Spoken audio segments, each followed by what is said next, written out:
छाया था। अंधेरा गहराता जा रहा था।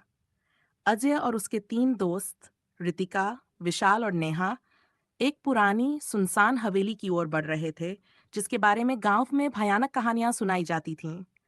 कहा जाता था कि उस हवेली में कोई रहस्यमयी शक्ति रहती है, जो वहां जाने वालों को कभी वापस नहीं लौटने देती।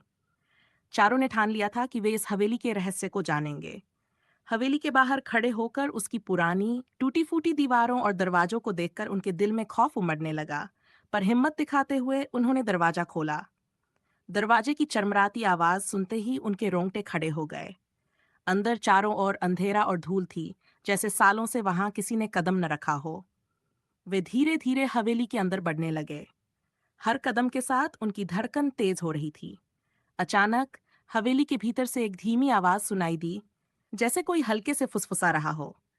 चारों ने एक दूसरे की ओर देखा, पर कोई कुछ नहीं बोला। अजय ने साहस जुटाकर कहा, शायद ये हमारी ही आवाजों का गूंज हो। चलो ऊपर की तरफ देखते हैं। वे सीढ़ियों की तरफ बढ़े।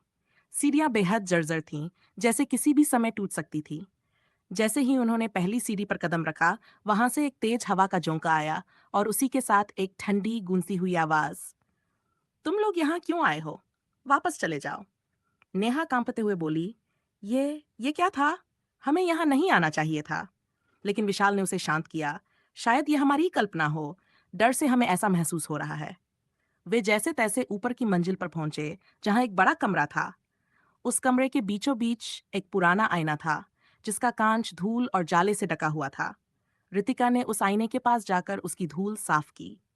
तभी आईने में एक अजीब सी छाया दिखी। रितिका ने डरते डरते पीछे देखा, पर वहां कुछ नहीं था। वह घबराकर चिल्लाई, वो छाया कौन थी? अजय ने छत से आईने की तरफ देखा और उसकी आंखें चौड़ी हो गई। आईने में वे चारों खड़े थे, लेकिन उनके पीछे एक लंबी भयानक आकृति थी, जिसकी आंखें जलती हुई लाल थीं। सभी ने जब ये देखा, तो उनके पैरों तले जमीन खिसक गई। आईने से गूंजती हुई एक धीमी भयानक आवाज आई, अब तुम मेरे हो, तुम्हारा बचना नामुमकिन है। अचानक हवेली की दीवारें हिलने लगीं और चारों ओर से दरवाजे खुद ब खुद बंद हो गए। हवा में एक अजीब सी ठंडक और भारीपन छा गया।